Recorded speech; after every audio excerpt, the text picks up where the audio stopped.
Audio Jungle.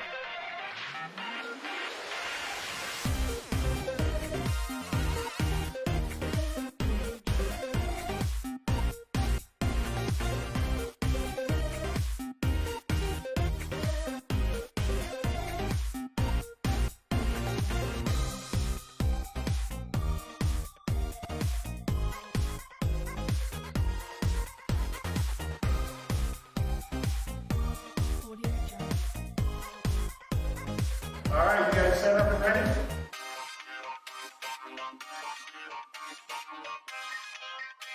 Audio Jungle. 3, 2, 1, go!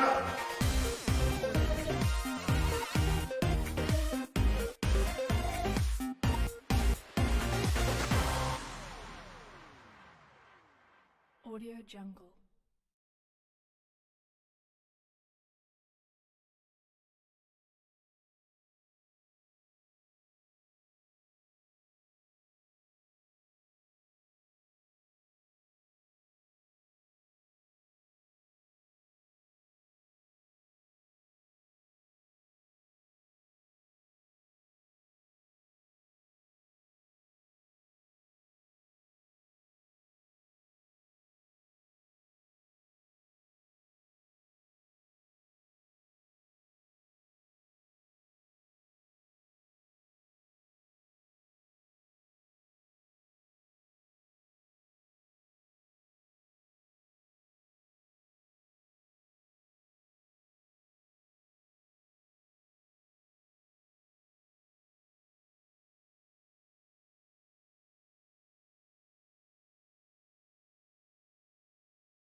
one, but if you have an older version, most of the stuff I do will work in the older version. So just so you know.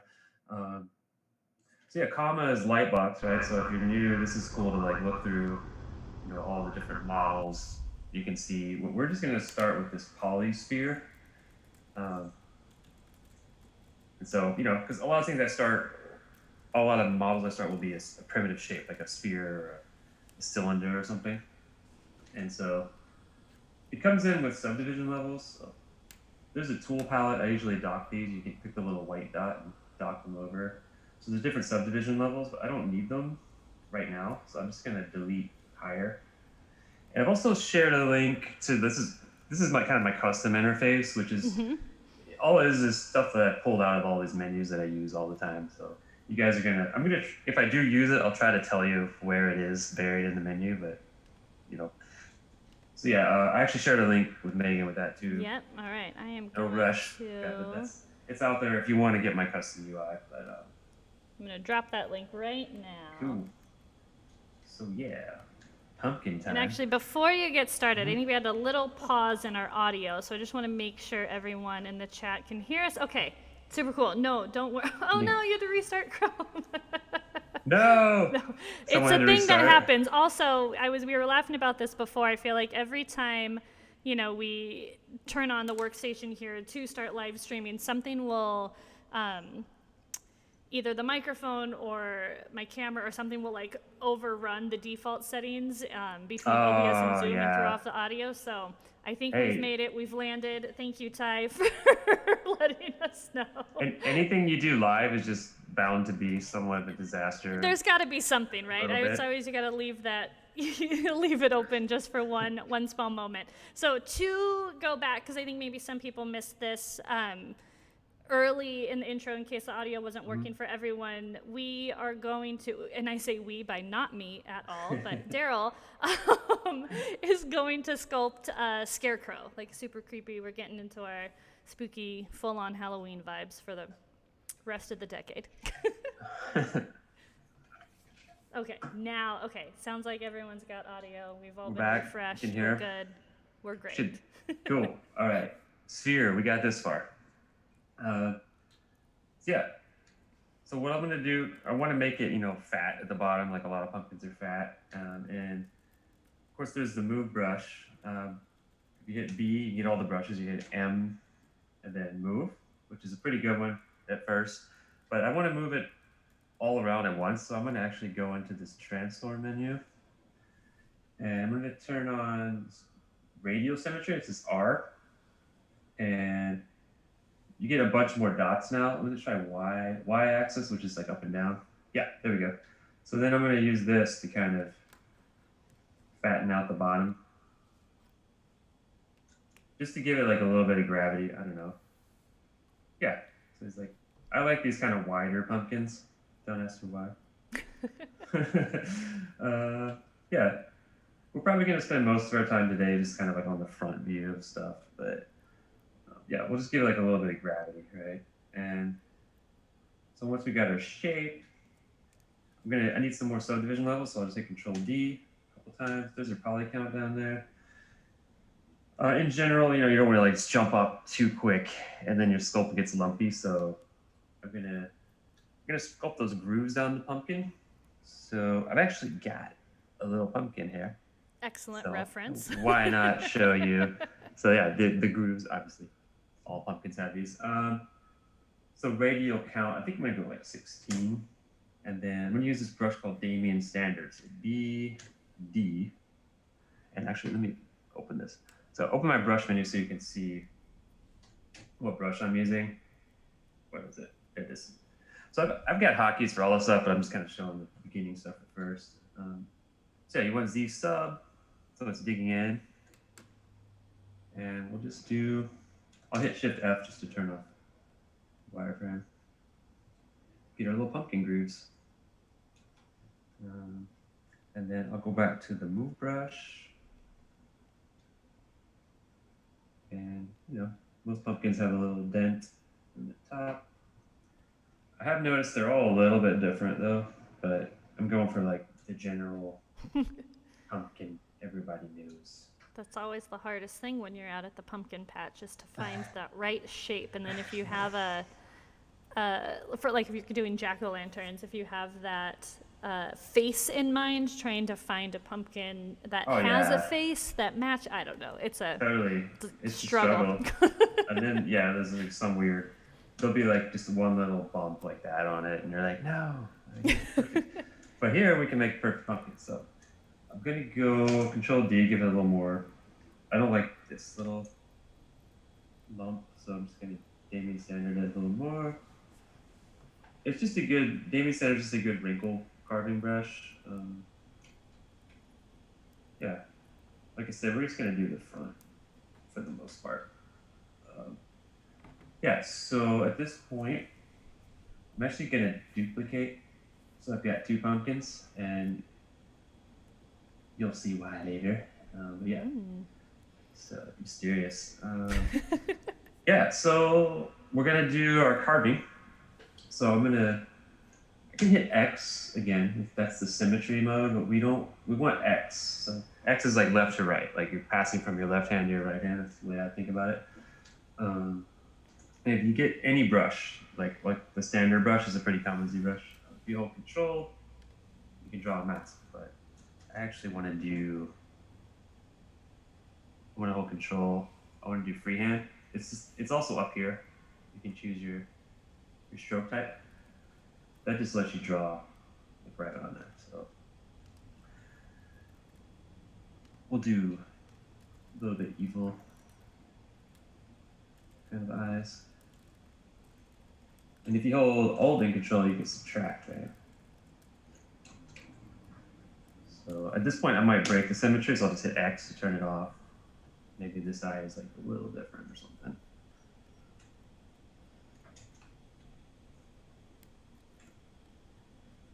Yeah. I don't know. Is the X for symmetry a default hotkey? Yeah, it should be. Okay, cool.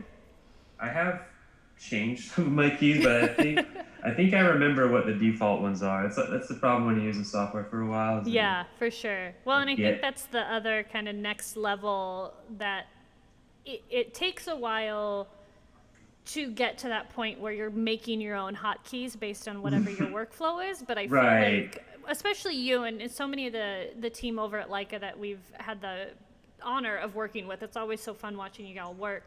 But those hotkeys just help make that process so much quicker.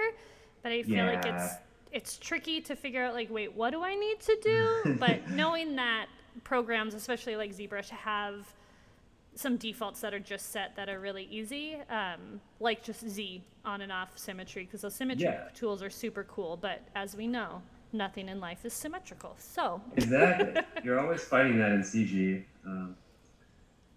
Yeah, even my smile is like a little off symmetrically, but I'm okay with that. Yeah, I'm just gonna do the outline first because it's just easier for me, and then I'll fill it in. Oh yeah, if you hit S and you left click, you can make your draw size bigger. You can go up there too.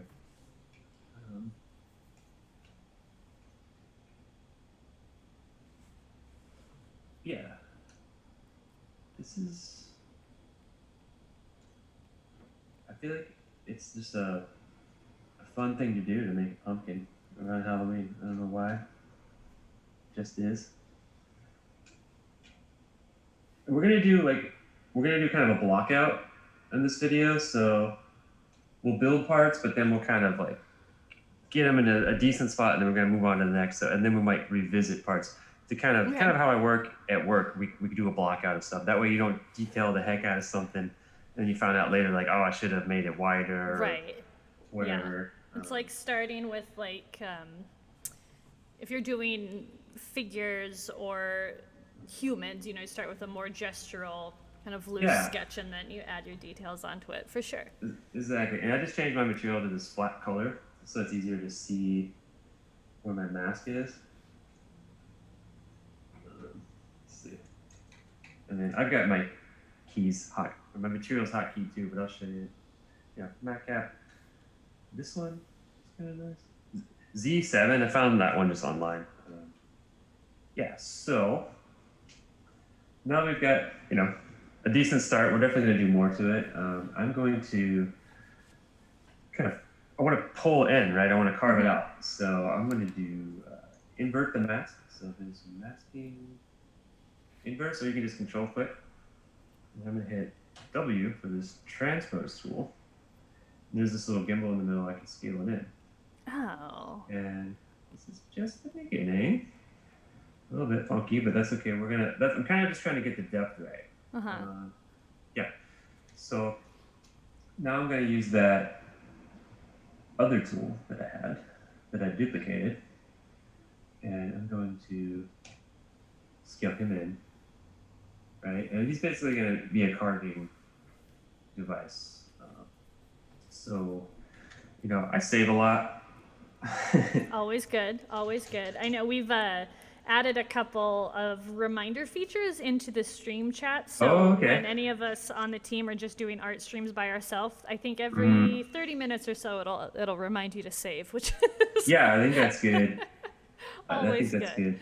This quick save in ZBrush I think it's too aggressive, so I'm turning that off. It comes on like every 5 minutes. But yeah, so if you want to carve, I believe it's in the render. I haven't pulled this out of the menu in a while. Oh yeah, this is thing called Live Boolean. And you turn that on in the render palette, and then you hit this guy. And you can see it's carved out. So it hasn't actually, it's just kind of a visual display right now. If you want to commit it, I really want to know where they put this. I have it on that menu. Something called Make Boolean Mesh. That's geometry.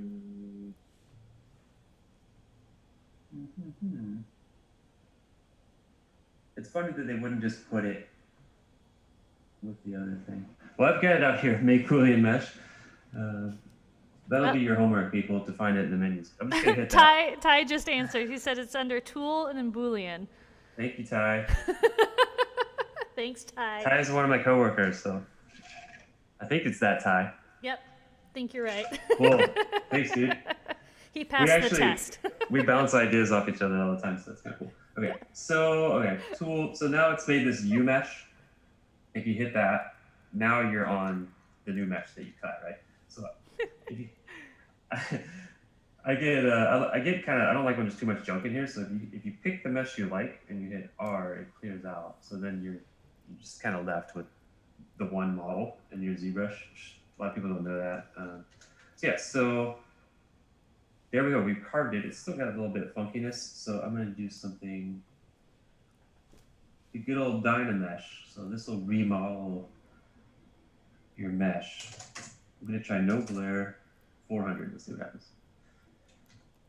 I'm hitting Shift F. So that kind of remeshed it, which basically means it's when you're building stuff, you're pulling like the polys and they spread out, and then eventually it doesn't sculpt right. But this kind of resets them all the same size polys. Gotcha.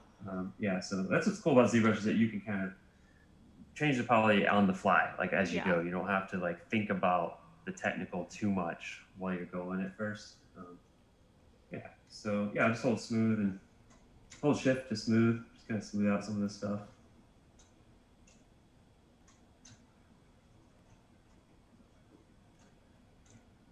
And if anybody has any random somewhat questions related to what I'm doing right now, I don't mind answering. Yeah, any questions, drop them in the chat. We'll relay on. Ty did also say you were awesome, so put that. I can't even find the Make Boolean button. What am I doing? I'm always, and I think every program is like this. First, the first time you open it, but ZBrush has so many tools. The interface is like, it's insane when you first open it. So. Oh, totally. Yeah, it's very intimidating. I don't know how anyone finds anything in there until you just memorize it. You just got to go in and make a bad sculpture. So I thought, don't get in love with it. Just open it and just make something from a sphere. I'm using the clay buildup. That's one of my other favorite brushes. So you just gotta just open it up and just make something. Yep, just gotta start That's- somewhere. Yeah, just to start. I started with ZBrush 2, which came out like 15 years ago, and I've been hooked ever since, pretty much. I've always drawn, but for some reason I'm just more into sculpting. I think because like I was always erasing a lot when I was drawing, and I feel like with sculpting, you don't have to be so perfect. You can just like put something down and push it around and Yeah, smooth it yeah, out. yeah. That's just my excuse. I think Yeah. there's also something nice with sculpting, especially if you're physically sculpting. You know, if you're sculpting clay, like you can remove clay and you can like smooth something out or try to like fill in a spot if you carved something out, but you can't erase it. So there's a sense of Right. permanence. I've heard this too about people that like to sketch with pen or ink, is that there's Okay. this sense of permanence in the marks that you're putting down. So maybe you either go in with like a smidge more intention, or you just work with the lines that you've put down, Yeah. which is also a good That's good too. Yeah, it's kind good of like practice of like, you did it, you have to use it now. yeah, it's almost like giving yourself a deadline versus never having Yeah, for to sure. commit to anything. Yeah, it's I think a lot of stuff psychological as an artist. Like you don't want to fail, so then like maybe you secretly don't finish stuff, and I don't know. I'm learning all about kind of mind games and trying to motivate myself. This demo in itself kind of motivated me to hopefully come up with something and finish it. Oh yeah, by the way, if I don't finish this whole demo here, I'm gonna I have a YouTube channel so I can post the ending. Oh, super. Yeah. Yeah, cool. That'll be cool. I know we run into that a lot. So Carter, one of the guys on my team, has this series called Clash of Cronies, which he'll design and create and render, his characters and also whatever environment, the arena that these characters are going to battle in, and then he animates them live. But he's cool. his animations are getting so layered and like so many elements and camera angles and like more components that I'm like, oh, we can't finish this in a 2-hour stream anymore. Totally. But it's fun. It's always just super fun to watch that whole process. Right. I'm just using the pinch brush here, so BP. That's one of the more dangerous brushes in ZBrush, because if you pinch things like too much, they're gonna kind of crisscross. So be careful with that one. But. Oh, gotcha. And then H polish is a good one just for flattening stuff. So to get those flat spots, I think when I was new to ZBrush, everything kind of was blobby, and it's something I'm always fighting as a sculptor. Is you want to have some flat spots on your sculpts. You don't want it all kind of like it looks like it was like melted clay. So that's why this brush is pretty cool. And yeah, I think that's probably as far as we're gonna take this for now. Like I said, we're gonna block it in. We're gonna move on to other stuff. Let's do a stem. So I'm gonna use this IMM brush. These are insert multi-mesh. I'm gonna use these a lot. So when you click it, you get all these different tools. I'm gonna try this ring, right? If I just left click and drag There you out. go. Basically another mesh, yeah, and I can use hit W and I can rotate. It's actually not too bad. Maybe I'll just use the move tool. Right down there. The inflate brush, BI, I use that one a lot. Just to inflate. And what I might do is right now when you do an insert multi-mesh, it puts it all in the same mesh. So I'm gonna split unmasked. So what I did is I popped the stem so it's like its own tool. And I'll give it some subdivisions. If there's a solo button, it's up here. It only shows what you have picked. That's a pretty handy button. Cool. Yeah. I kind of put that on the key, so I'm always using that. Let's try like a deformer. So hit W, this is the move gimbal, right? If you hit Alt, you can kind of reset it. And then there's this guy. go for bend arc. Oh, okay. It complains because this has multiple subdivision levels, so I'm actually going to delete lower, and then I'm going to do the bend. Now we get these tools.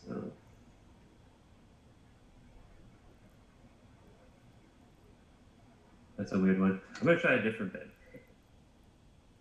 Try bend. Was that bend arc? Yeah, that's bend curve. Let's try bend arc. Actually, no. What am I thinking? I want to do twist. It's always the nice thing about working digitally is you're just always one Control Z away from like, oh wait, Yeah, no. that's why I do it. Yeah. So yeah, the twist is what way better. So this is kind of cool. The deformers are kind of new, relatively new. Oh, those are cool. Brush. Yeah. Yeah. So just like that, I got a little twist. That would be kind of hard to do just with the move brush, just kind of moving it around. And then I'm gonna turn that off. Okay. Boom. So good. Just busted it out. So easy. So easy, right? Shouldn't say that. It'll crash on me if I say it's easy. I know, that's true. This is the most difficult process. It's very painstaking, labor intensive. Please don't crash. Thank you, ZBrush. Thank you so much. Exactly. Okay. Yeah, and of course, you know, as a sculptor, you can noodle stuff forever. Not gonna do that though. I'm gonna give it some more subdivisions, and I'll go back to that trusty Damien standard brush, and let's just do a few grooves. We don't have to sculpt every groove, but something like this. I found a trick the other day. Like, ZBrush is kind of weird when you left, like it rotates, but if you go to the draw menu, you can actually lock the camera so it doesn't rotate as you go in. But most beginners won't care about that, but I thought it was cool. Yes, so kind of got a stem going. Yeah, there you go. There we Looks go. good. So what else I want to do? I just want to put something. I'm going to color the eyes in. It's just kind of like a stylized thing. So I'm going to go back to the IMM, which is insert multi-mesh primitive. I'm just going to get a sphere. Oop. The whole point is to just get it in there. Just get something in there. Oh, I see what you're. Okay, I was like, Yeah, wait, what's happening it's like a here? filler. I get you. I follow. When inverse my mask and just hide unmasked. That's all in the masking menu. And there's a show. So with the move tool, if you hold Alt, it'll push it away from your brush, which I think is pretty handy. Okay, cool. Yeah. And okay, so the multi-mesh again, it made it one mesh. So I'm going to just, if you hit Control Shift, you can click, and I'll hit Control A to mask that. Control Shift, left click. This is just so I can mask the eye and not that, and I'm going to do the split unmasked. So I've got this, right? Mm-hmm. And I'm just going to hold Alt. It's like kind of clicking the unlock. I'm always resetting that gimbal. I believe you hold Control and you drag. Yeah, it duplicates whatever you have. Oh, so cool. Okay. Yeah, dupe that eye over. Again, the nice things with digital work is that you can copy and then just drag over, so you're not having to recreate all those the kind of backing layers and stuff that are not super tedious, but it just helps save time. Yeah, it sure. definitely makes it less tedious. And then there's always like drawbacks. In other words, like if it was a real clay, then you could get like the lights for free. So like you kind of you pay for it in other ways, but I still really like digital. But yeah, so yeah, we got the eyes right. I want to just fill it. Get a color.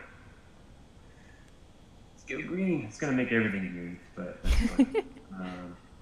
We'll figure that. If you hit mRGB, that's material and RGB, hit fill object. Okay, and then if I set my color back to white, that basically filled the eyes green. So, because I like weird green colors for It's eyes. a good like spacey, acidic, radioactive kind of. Yeah, Evil exactly. Yeah, eye. it's radioactive scarecrow.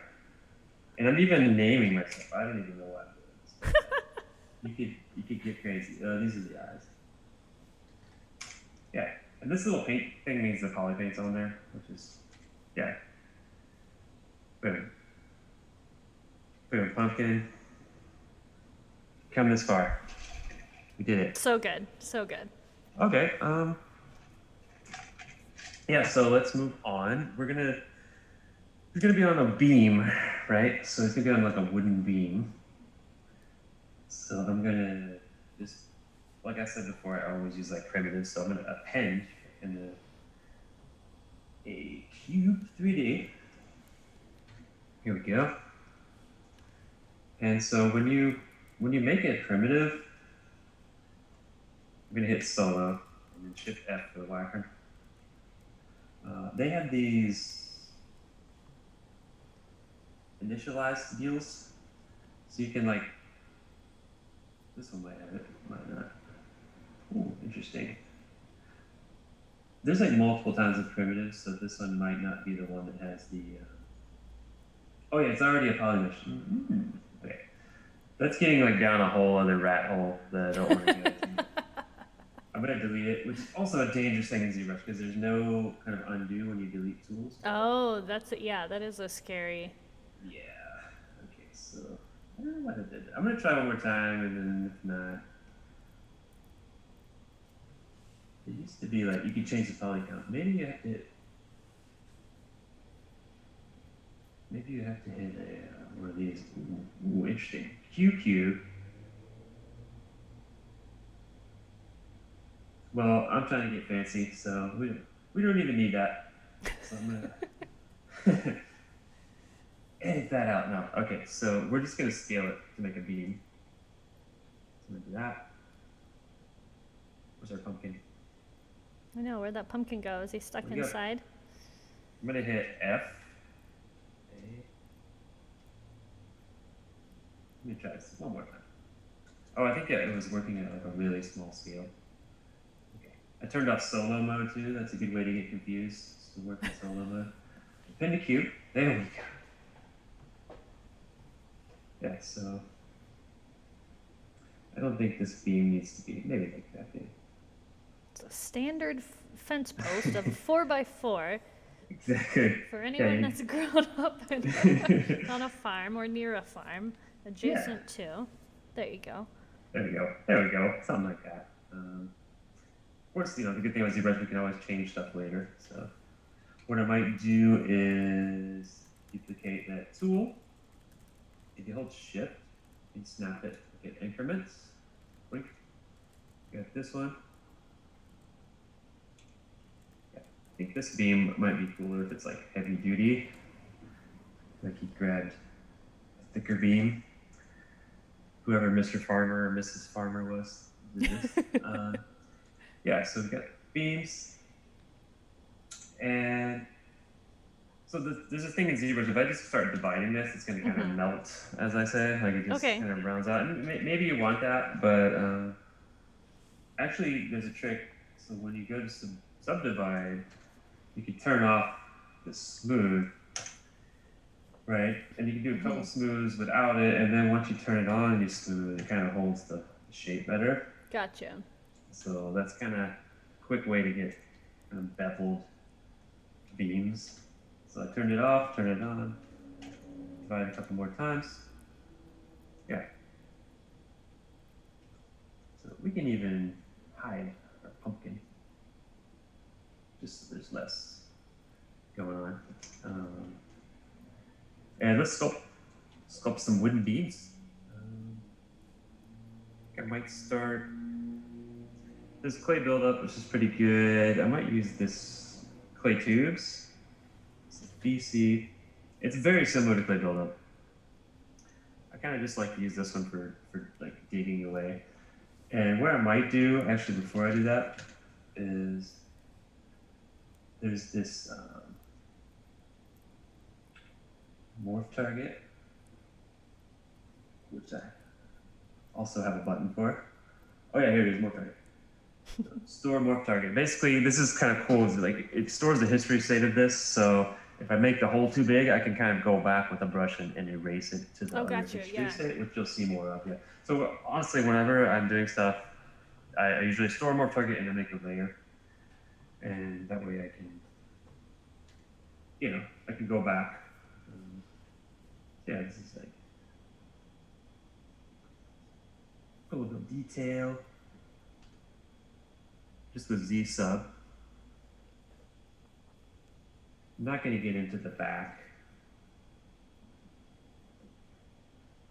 So we'll be here all night.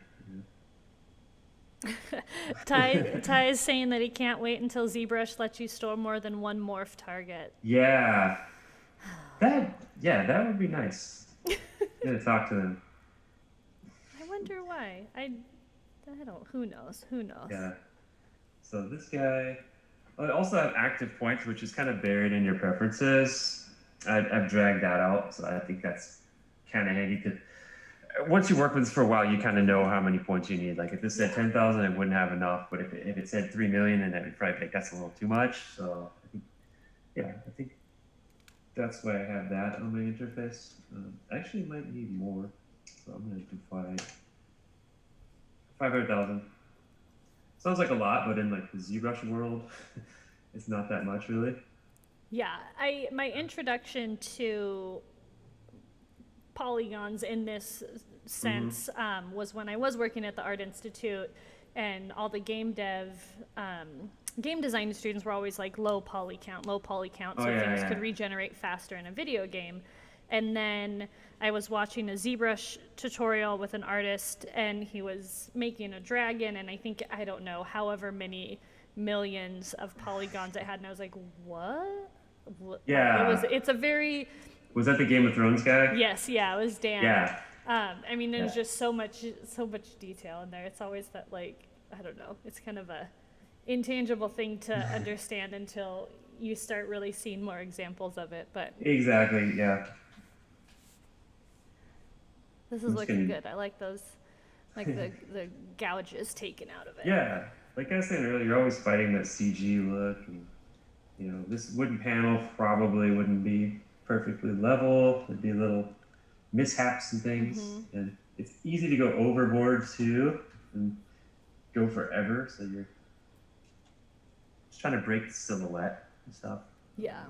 You hit V, it'll like switch to black color, and you can't see the silhouette.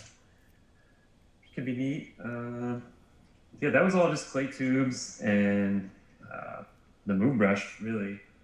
So I might go a little bit further.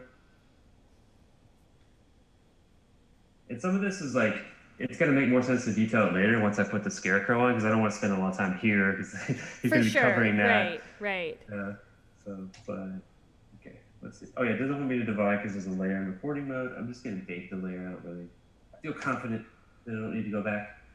Let's go back to our trusty Damien standard. A few grooves in there. Yeah.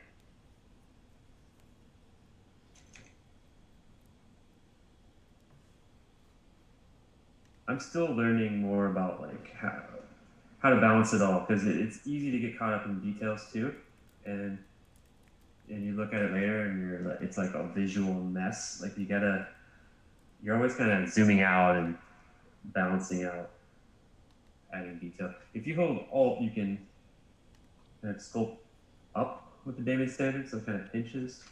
Oh. Yeah, I'm gonna turn the intensity down a little bit. But it's like a quick way to get like a sharp, it might be hard to see in the stream, but kind of getting some sharp spots. Again, how I was saying earlier, like everything when you're new, it looks like melted clay or something. So you're trying to it's always nice, I think, to add like that, like a sharp edge. Not everything is always that nice, super smooth. Exactly. Kid safe edges. Sometimes I have to just make it mega sharp, like on a layer, just to go far enough and then dial it back. So now I'm using this trim dynamic, which is kind of a good kind of flatten brush. Get some sharp stuff. Scary things have sharp edges. I worked for Disney World for a little bit in Florida, and I had to like repair some old Disney drawings for the park. Like for some of the shop I was in did like paintings for rides. Oh, cool. And I had like a Mickey Mouse expert come in, like that drew Mickey Mouse, and he was like, no sharp angles, no sharp lines. Oh, because they're probably... It's intimidating. Right. It's like a knife. Yeah. Something, yeah. It's like too aggressive, that really like Yes. hard line. That total interesting. Now I want to go back and like look at old Disney stuff. Yeah, I mean, I'm sure there's like exceptions you can find, but so that was but of course with horror, like, I don't know, sharp is probably good.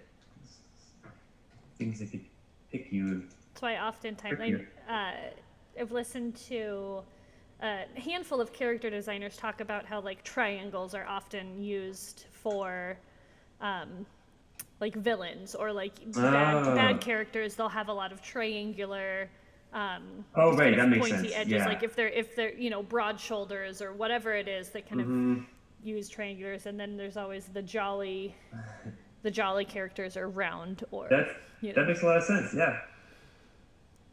Yeah. So even like when you think of photoreal stuff, a lot of it's based off these like primitive shapes of just silhouette, you know. So yeah, I'm not gonna resist working on the back. I'm always thinking about my work. Like, what if I 3D print it? Then I'm gonna need every angle. You know, yeah, someone might see that. Yeah. So. It's got to be tough though to not get sucked in. I feel like even just watching you, you're like, oh, you could like whittle this post for hours.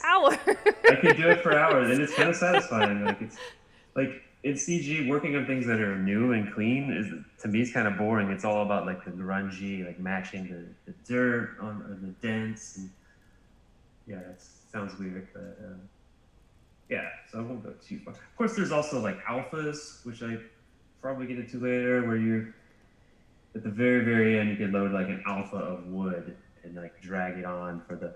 But I think the bulk of the sculpture lives in this like medium and large forms. Yeah. You know, the little fine details are like icing on the cake, but yeah.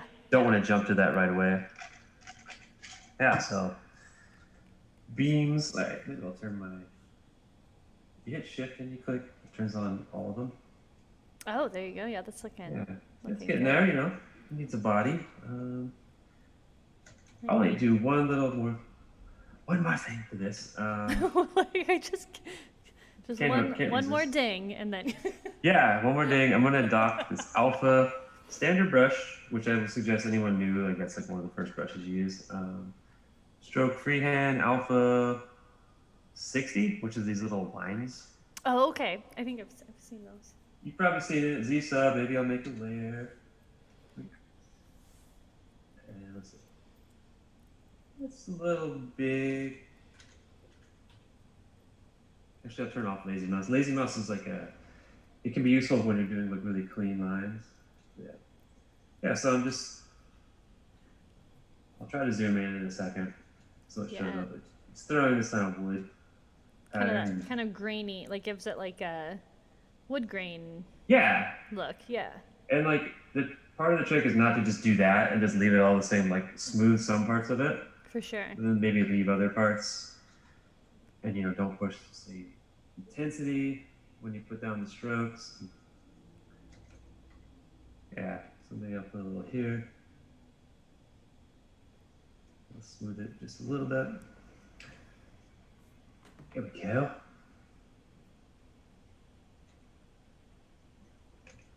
Just a touch. Might be cool to do like a render at this point because right now we're just looking. There's the render BPR, which is this button. Okay. Yeah. What's the button? Question from a total ZBrush noob. What would be the benefit of doing a render right now? Sure. It's going to give you more realistic shadows, and you're going to see, because right now, this is like quote unquote not real lighting. So Okay. you're gonna see more dramatic shadows. You're gonna see forms that maybe Okay. you didn't notice if you're just sculpting like this. So, Got you. Okay. yeah. Okay. And that even being said, ZBrush render is not even. There's even better renders than that. So Right. there's Right. different levels. Like sometimes I'll take this into like Maya and I'll render with Arnold. But Okay. in an effort not to confuse everyone, I'm just gonna stay in ZBrush today. Who's Arnold? Wait, what? Yeah. Yeah, Okay. exactly. Arnold Schwarzenegger comes in and Oh my goodness, guys! Guess what? He's yeah. So BPR, we'll hit the button. It's probably not gonna look great because you gotta dial in some settings, but okay. Okay. get That's shadows. super So cool. Yeah. there's a light source. If you go into light, you can dock this, right? And you can set your light source. Right now it's right on top, looking down. And it's kind of boring. I'll move it over. I think Shift R. Yes, BPR. So now it's like casting shadow. There you go. All right. I have floor on, so that's gonna do something with floor. That's kind of cool. So I only took a few settings with this. I usually turn on the smooth normals, and I'll turn on ambient occlusion and BPR shadow. It's like really dark shadow, right? So I'll turn the strength down to like 0.7. I'm gonna blur it a little bit. It's like 5, and then the angle will blur your shadow, right? So I think 30 is pretty good most of the time. So let's see. Oh yeah, see, it takes once you add settings, it takes a little. Right. Yeah. Ooh, look at that! It freaked out. Oh, I it did. think It had a moment. it had a moment. It didn't like that. I think might be something going on with. No, that's weird. That's super weird. Maybe it's the. Sometimes it just wigs out. Let's try it again. Let's hope it just wigged out. I know, right? That's it. Yeah. Did it look like it like smoothed? It's and it did something weird to It its freaked eyes. out the eyes. All right, that's all good. See, then I get. Oh yeah, I'm gonna turn off live boolean. That was something I had okay. on earlier. Maybe that was it. There we go. There you go. That was So it. it's that that Boolean. Because I needed that on when I was cutting, but yeah, you don't need it on Gotcha. anymore. Got you. Yeah, so it's a little choppy, but we'll leave that for now. There's some more settings you can do. All right, I'll show you a little more, and then we won't have to set them later. The raise, 64. 12's kind of not great. AO, I usually knock that in half at 0.5. I don't need the blur 8 to 4. You might be like, how is you remembering this? It's just because I've been using this setting forever. Yeah, let's try that. It's gonna take a little bit longer. Yeah, so when you hit render, you might see like a brush stroke you didn't notice before. Got you. Yeah. Kinda cool. I think also too, like you were saying, to have those shadows, it just it puts everything in a bit more of a more realistic setting. So that I don't know. Yeah, and I can see if I made this deep enough. And shadows are a big thing in sculpting. Like your eyes go to where the shadows are, so you don't. Sometimes you want them deep, sometimes you don't want them that deep. And Right. kind of all depends on your lighting. That's what I was saying, when you're sculpting with real clay, the lighting is kind of free, which is nice. You don't have to like do this render thing, but they don't have symmetry, which is a little bit so give and take. I used to sculpt a lot with clay. I kind of wish I did more, but it's really hard to go back after doing this. So now I would say I'll stop on the beams. I think we could start giving them a body, right? Scarecrow's gonna have a body. Yeah. Do my good old save, which I know is like super exciting to do. It's key. I always laugh, we always joke, save every 20 minutes or so. But then also saving then goes into how people organize and name their files. So file management is probably one of the most important things to learn, especially as a young artist or a designer, whatever, just anyone in any industry. And I'm like, we should do a live stream on file management. That would be a total snooze fest, but it would be a snooze fest. Really Besides, like people in the industry, they might watch it. I've worked at a lot of studios and they had different naming conventions, and the easiest one was when I worked at ImageWorks. They would say like _V1, _V2 instead of 0.0001 or something like that. It's easier for my eyes, so I copied that on my home style. I do _V1. And they can see it up here. Yeah, I've seen that a few times, and that always just seems to make sense. Yeah. So enough about saving. I'm gonna do some Z spheres for the body. So I'm gonna append this Z sphere. Oink. And then I'm gonna go down here. Z spheres are pretty cool. I don't know if it'll let me move it with the transpose. I think you might have to use the move tool. Let's see. Hey now, oh no, I can move it. So yeah, we'll start with we'll start down here. We're doing like a scarecrow with a body that's like got chopped off. Okay. Like the waist down was chopped off, you know? It's like, but the idea is that he's kind of built out of a block of wood, you know? Okay. So yeah, of course. I know. So- Maybe you get into like, is this a bag of leaves scarecrow? Right. Is it a carved scarecrow? It's Is gonna it have, yeah, it's gonna be like husks? wood, and then it's gonna have some rope, like tying them Okay. together. And then if we have time, like we're gonna drape some cloth on them, like Mhm. like a shirt. If we have time, we'll put some straw, but we'll see. That might be coming later. Yeah. So yeah, we'll just you gotta hit X again for your symmetry, and I'm gonna make sure I'm gonna hit P to turn off my perspective. If you hit P, you know, you get perspective. So I'm gonna turn it off, and let's see. I think it's Q is draw mode, and let's see. I just want, actually I don't do symmetry right now, so I just want to draw. When you hit Q and you left click, you drag another Z sphere on. So I'm gonna get W for my move tool, move it up. So imagine this is like his belly, and then this is coming up to like the middle, underneath Okay. his neck. And I'm gonna hit Q again to draw another Z sphere, but I want symmetry this time, so I'm gonna hit X. And let's see. Let's see how this does. Oh yeah. Those look funny right there. I'm gonna move them over. Little arms. Yeah, little baby arms. You can keep like adding to the tip of them, but I find it easier to hit Q and then just add one in the middle Okay. Yeah. and hit the W and then move those Oh, out. I see. That's a good way to add joints.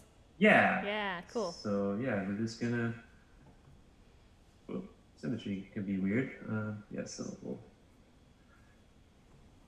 do this. He's kind of like doing the lean. This hand might be behind it. I'm not too worried about it crashing for now. Yeah, let's see. I'm gonna hit turn off symmetry. This hand will be in front. And then if you hit A, you can kind of preview the Z spheres will turn into a mesh. So you can scale a Z sphere. I'm gonna pick it, scale. Maybe I'll scale this one up. Hit A. Oops. I don't know if I need this one. I'm gonna see if I can hit.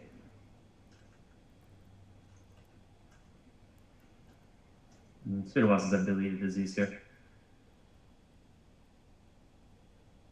I think it's Alt. No, I think you want to hit Q and then you want to hold Alt. There we go. So I deleted one. I like it. I'm keeping them. Yeah. Yeah, we'll stick them up there. It'll be like neck. This is just like to get something started, right? I could have grabbed a Right. sphere and just pulled it, but this is like another way. I like this way. I started a lot of my creatures with these spheres. Get that, W. Do a little bit of, yeah. I hit Q. Yeah. Probably as far as I need to take that. So then when you want to convert it, adaptive skin, make adaptive skin. And that makes this little mesh up here. Mhm. But this subtool is kind of where my main models live, so I want to add that to the main list. So I'm just going to append and then pick skin Z sphere, which is this one. So I don't need this one anymore. Again, it's dangerous. But yeah, you might want to save before you delete stuff. But now he's in here, and I'm going to clear out my tool because I got OCD, and I just want to have one mesh in there. And a lot of that's just so like if I open my file a week from now, I'm like, what is that thing? You know? Yeah, you're like, what was that? Yeah, for sure. Yeah. Just to So keep your workspace clean. exactly. And all that is just from pain. I'm just like all my motivation is to prevent pain later on, like and confusion. You know. So this is super high. I might do Dynamesh. Again, I was talking about you can reduce the polys on the fly. Mm-hmm. It's actually in the geometry. I'm gonna control left click. Pretty high. I'm gonna just try 100. I don't know if it's doing anything. Okay. Turn it off. Put it on. That's interesting. What if I do a 2, which is like crazy? Nope. For some reason, this doesn't want to Dynamesh. That's interesting.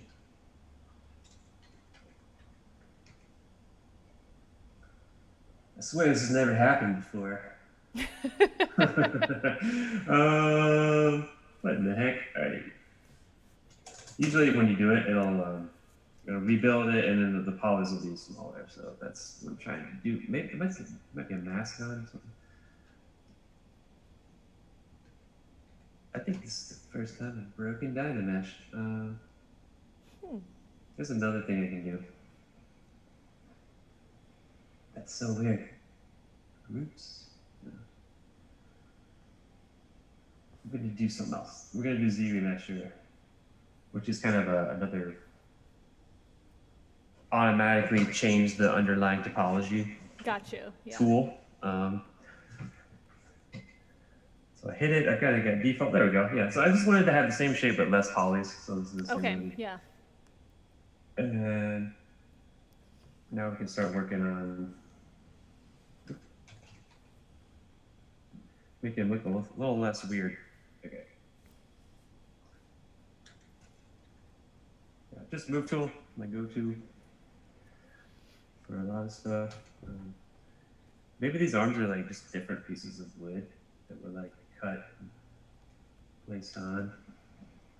I think this is the fun part, watching you just move, even though there's, we haven't gotten into the detail part, which I feel like sometimes you think like the detail is where the detail is. Mm-hmm. But there's the shapes of his arms are really awkward and unsettling, which makes him creepy, which is great. It's that like weird, like, is your arm supposed to bend there? No, probably not. But probably not. Yeah, it would be stuck. It would suck to be stuck on this thing. Yeah.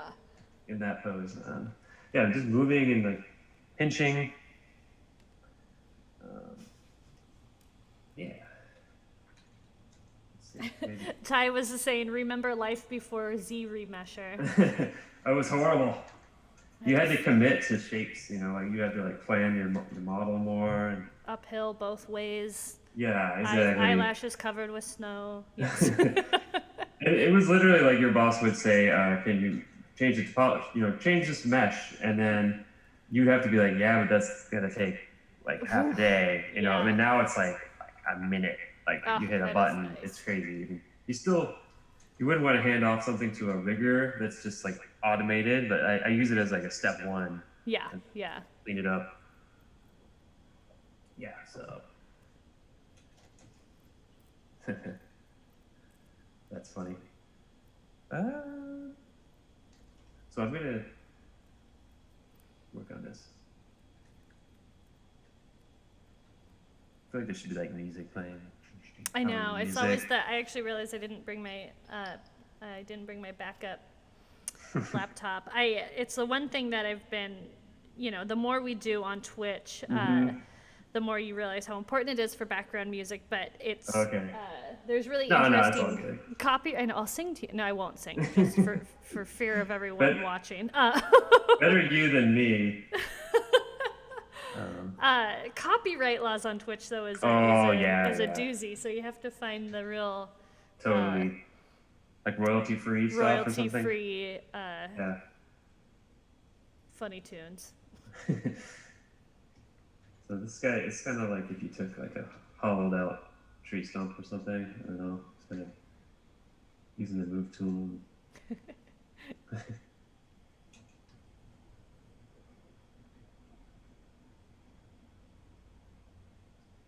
All right, so yes, it's gonna have hands eventually. Oh, sculpting and karaoke. Yeah, ties onto something. Next stream, Ty. Ooh. Well, you're on. You're on the hook now. I was telling Daryl earlier that we now have the ability to do watch parties on our Twitch stream. So I was like, oh, cool, we could watch old Disney movies. We would just end up singing online. That would be horrific, but also maybe great if I could hire a singer. Ty. Oh, yeah, oh, thank you, Ty, for volunteering. Oh, that's nice. He did not Wow. volunteer. I'm teasing. Let's see. We're watching Nightmare Before Christmas. Oh, don't leave, Ty. Don't go. Don't go. I kid. That'd be cool. Okay. I'm going to divide this guy a couple times, and then I'm going to get the Damien standard. Just kind of make it look like it was like a separate piece of wood that was like jammed in, tied on.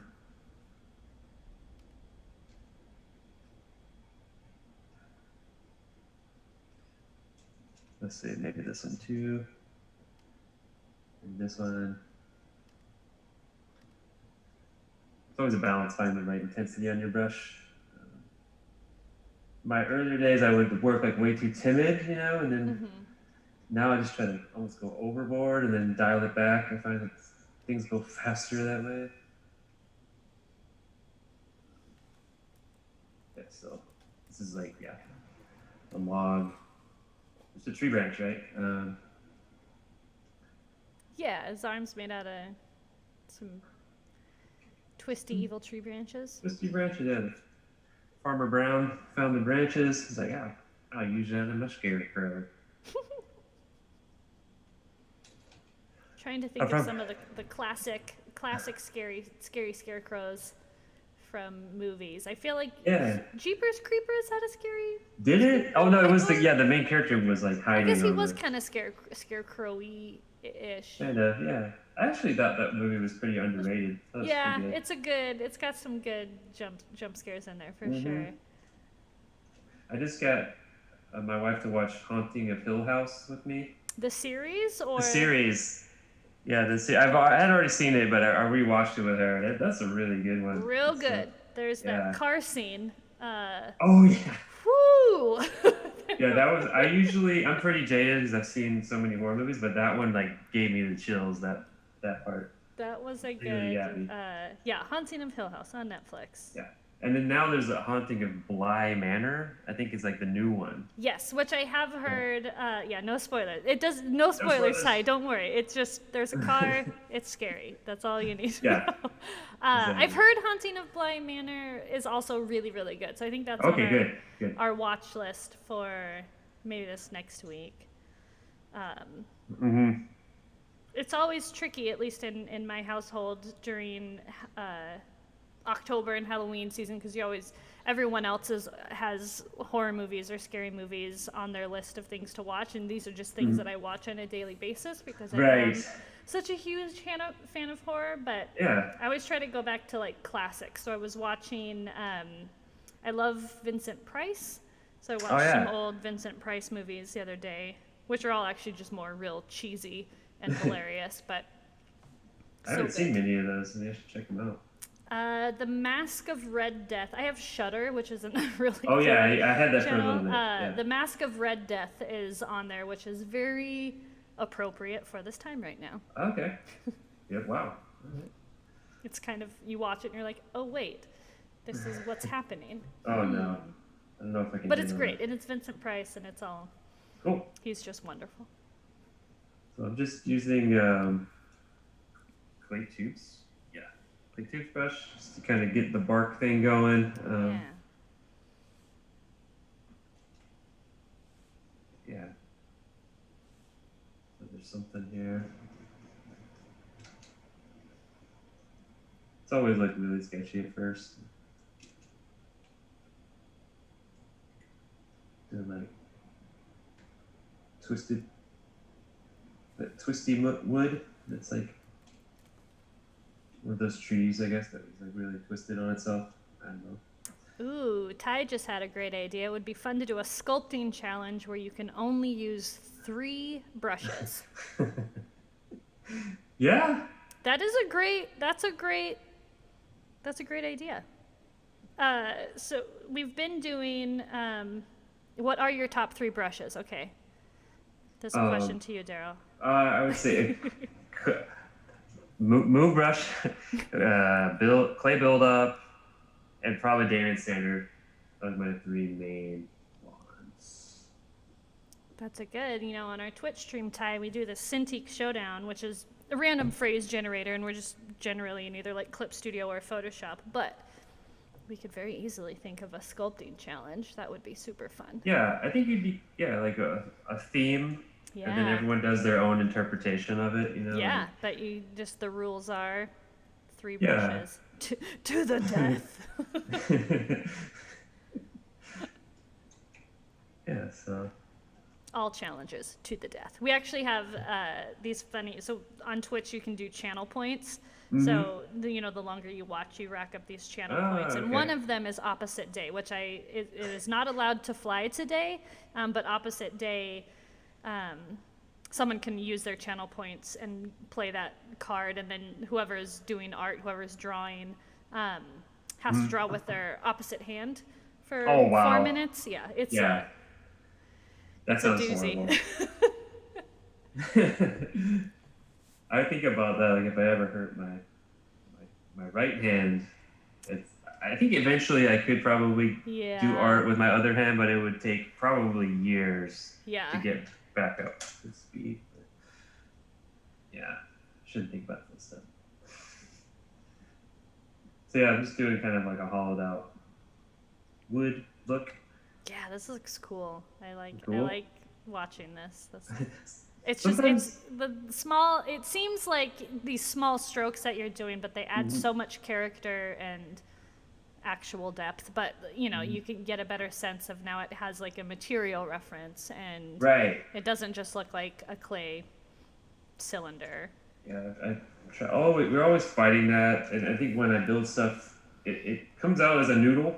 I like to say, and very few things are noodles, so you're always kind of trying to get those hard edges in there, and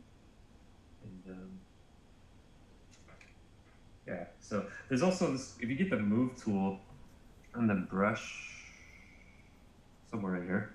This is in the AccuCurve.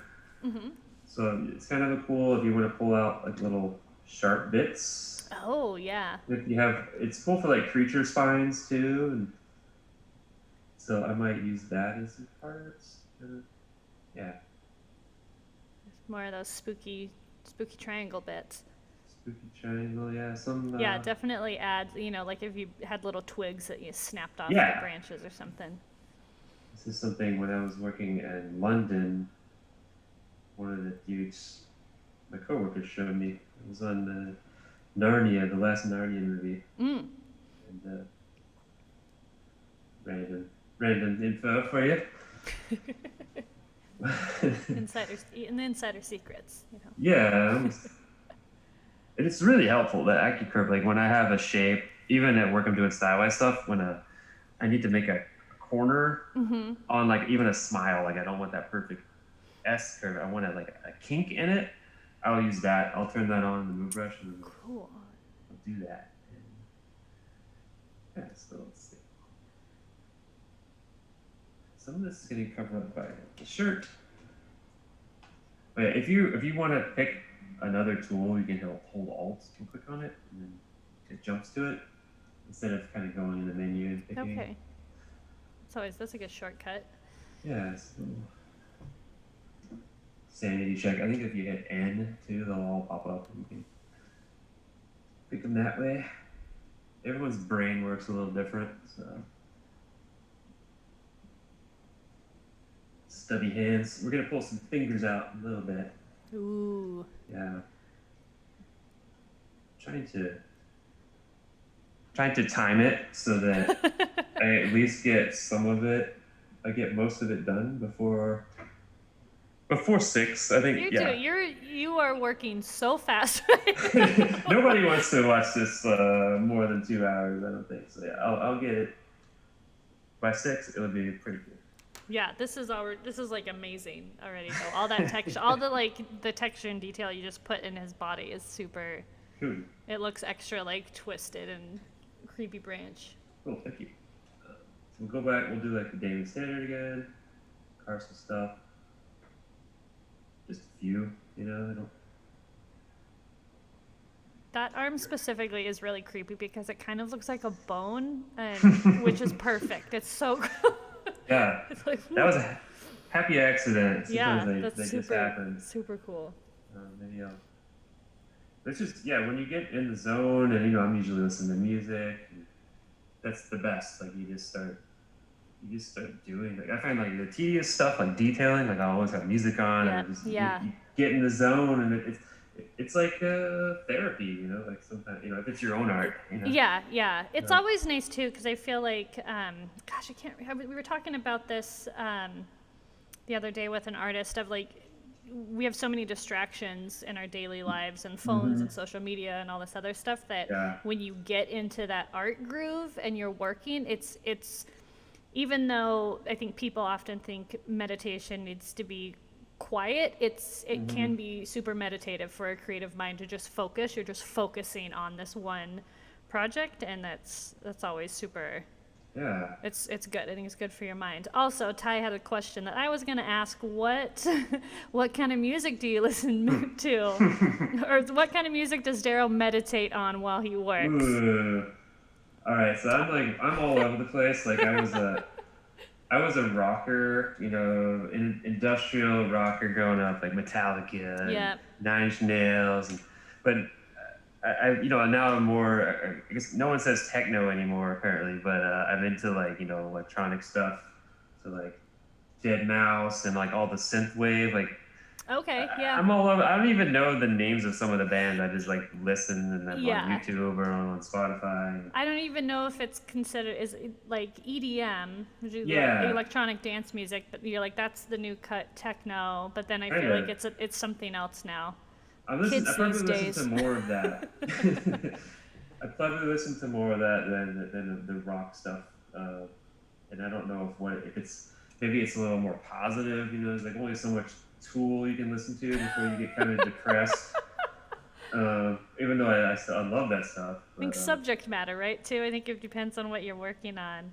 Yeah, I have this other one. There's some guy Cabernet Nocturne. It's like a. It's like it's music. It's synth wave kind of, and there's no lyrics. So if I really need to focus, I do stuff like that, like no lyrics, synth wave. Let's say that. That's my like instrumental.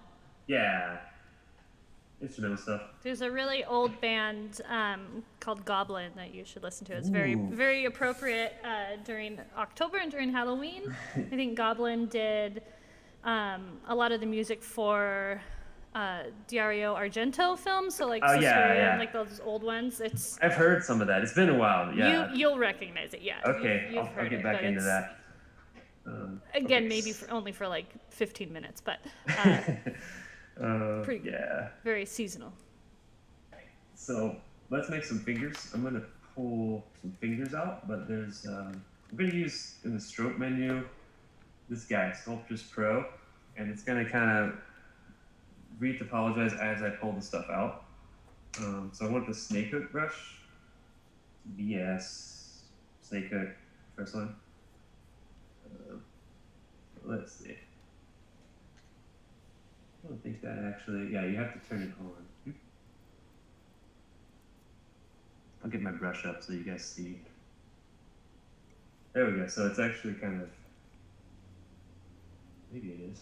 Oh, I think it might complain. Yeah, again, multiple subdivision levels. So I'm going to delete the lower levels. It's under geometry, but I've got a button here. And so now I can use the Sculptress. It's kind of like if you took... Pop quiz, everyone in the chat. How many fingers does a scarecrow have?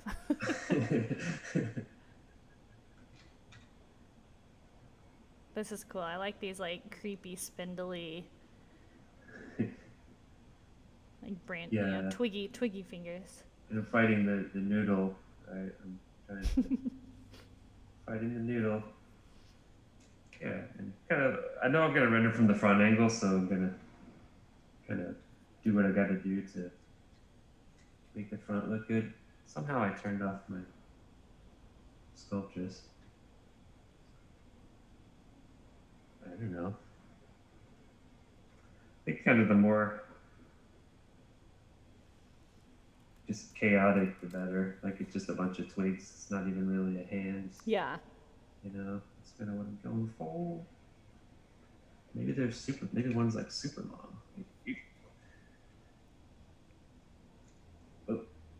Oh yeah, the sculptures can get a little bit funky.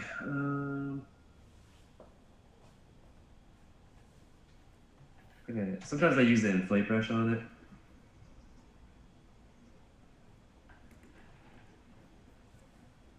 And let's back.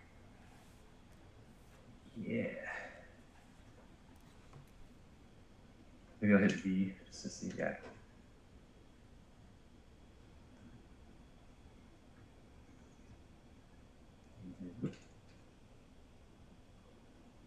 Yeah, something like that. And it was kind of Damien standard it, kind of almost like it was a separate twig. Just like put in there.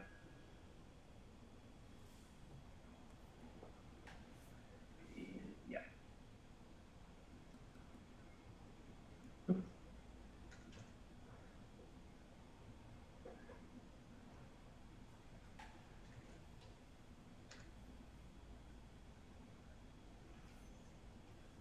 And let's see. Maybe I'll do the old move brush just to pull some little wheelies. Give it some random stuff. I use this the smooth brush as like a sculpting tool sometimes. It's making Does it kind of slim down those ends and the points? Exactly. Sometimes I can't talk. That's what I mean. But almost okay. It doesn't look like he's getting the middle finger. Not exactly. So do the other. Do the same thing the other side.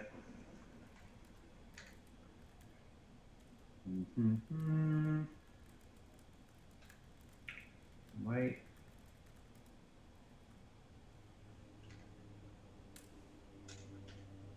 Go crazy. I'm bending his arm. I know you like the arm. Oh, that's extra creepy now too. Okay, here's oh yeah. So, scarecrow personal concept. I think yes. How hard? This is a question from the chat. How hard would you say it is doing your own design versus studio made ones, or is it more liberating since you get to be the one deciding how it looks? Way more liberating. It's also it can be humbling because design is pretty hard, like for most people. But I think the sooner you start making your own designs, the better. Even if you do work at a studio, like you want to make your own stuff too. I feel a little more pride, when I make my own stuff. Sometimes on my personal stuff, I will like start with someone's, I might do but I try to have most of them mine, Yeah. Occasionally I like a design so much, I'm like, I gotta sculpt that, Yeah. Which I think a lot of artists are like that. Yeah, it can be, I find it's pretty hard. Design is pretty hard. Good design. But, sooner you get into it, the better. If I was a student, I would probably have I would use someone. I want to get a job, right? So I would sculpt some really good designs that's someone else's if you don't have it, and then if that's the fastest track, and then maybe once you're in, then you start working on your own designs. But if you can do it all, do it all. Sure.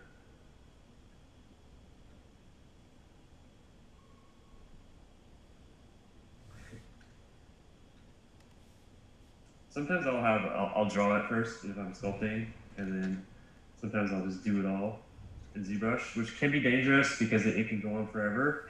Yeah. If you have a drawing, you might have a goal to move towards, you know. So that's the dangerous part. That alien I did, the Valerian alien, that was all done in ZBrush. No drawings. I could imagine too, and I feel like Ty could probably attest to this also, is like you've worked in ZBrush for so long that now you're more comfortable with the tool and you know its capabilities and what it can do and how to maneuver it. So I feel like to just jump in and start sculpting is probably a little easier. And then for beginners and people just starting out, I feel like having that sketch, working out some of your concepts, your thoughts before you get into a program, especially when you're first learning, probably nice to have a Probably just nice. work through those processes, on paper first, Yeah. and then jump in. But I mean, I think there's also, like, even sculpting in real life, once you're sculpting and you start moving stuff around, you have those happy accidents and you get these like cool textures or this weird, crazy, whatever it is, the shape that you've designed or a feature or a look that maybe you couldn't do in 2D. So right, yeah. always that back and forth. Yeah, and sometimes you just want to mix it up. Like sometimes you want to draw, because I haven't drawn in a while, and then sometimes I'll just be like, I just want to sculpt. So it's just, I think variety is the spice of life, right? You want to don't just do things the same way every time. Yeah, but yeah, happy accident is a good word because they do happen, and yeah, yeah. Whereas at work, like this hand might be drawn, and I'd have to like match it. Whereas now I can kind of just freeform it. Also, too, yeah, if you're working to sculpt a character that was designed by someone else, to stay true to their design and not Oh yeah. add your own flair. Yeah. Yeah, you're kind of reading their mind, like, cause like no matter how good you do it, in their mind they might have a different picture of it. True. Yeah. And sometimes they're like, you know what, I like yours, even though it wasn't what I thought. And other times they're like, oh no, my mind's different. So yeah, it's definitely a challenge.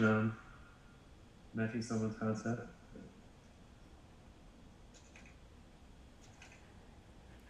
Creepy hand. Yeah, so there was one thing, everything I'm doing today is it comes with ZBrush, but there's one brush that I was going to use that I got on the internets.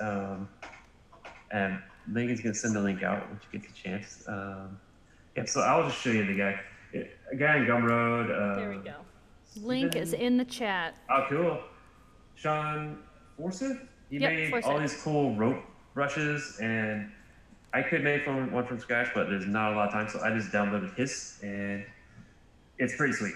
I like it. So we're gonna use that. Save. So let's see. It's another IMM brush. I'm using a lot of those. So yeah, if we go to brush and we load, I've already saved it. I believe it's this IMM curve thick rope. All right, so then you pick it, and I'm actually going to start here. I'm just left clicking, and just dragging a rope. It's kind of interesting. Oh, rad. Over there. Yeah, I didn't really mean to snap it to that. That's kind of crazy. All right, let's see. There we go. And of course, it depends on your brush size. I think that might be a little thick, so I can change my draw size of the brush a little bit. And then to continue it, you kind of click near it, and this little red line shows up. Oh. And then you can kind of continue it.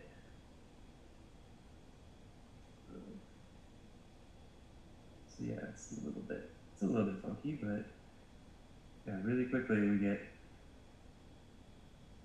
undo, missed it. Get this kind of rope effect. So maybe I'll continue. You went crazy. I went over there. Let's see. Maybe I'll just draw a little bit and then I'll just kind of move.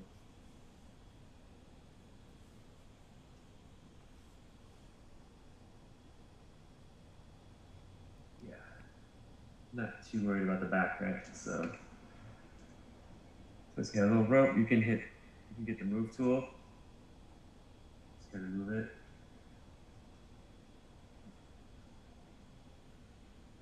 Maybe I'll. Okay, I'm gonna turn off AccuCurve.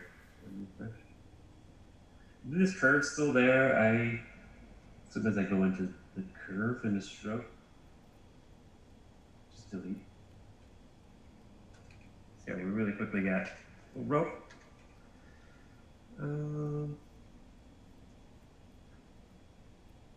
Maybe there's some rope around his hand. So I'm gonna get that brush again. And this one, maybe I'll make it smaller, right? It's a different type of rope. It's kind of cool that it went back there, but it's not what I want. I know, that was kind of a... There's probably a function in here to like lower the, yeah, I think if I just solo, half the time I just kind of like, yeah, I don't want to figure out why it went wrong. I just either redo it or just, yeah. Right. Half of 3D is like troubleshooting, really. For doing sure. Doing the sculpt is just like 50% of it. Like it's just, why is that tool not working? That's the other half. Yeah. Even after using this stuff for years, but if you love it enough, you deal with the bugs, and you can make cool stuff. Yeah, so there's like little hand ropes, and I'm definitely not saying like this is the only way to do stuff. Like this is just the way I figured it out. So I want one to go straight down. So I'm gonna turn off. I'm gonna do as line. I think that's it. Oh yeah, there we go. And then I can get move tool. Kind of give it a little bit of gravity or something. Just a little bit.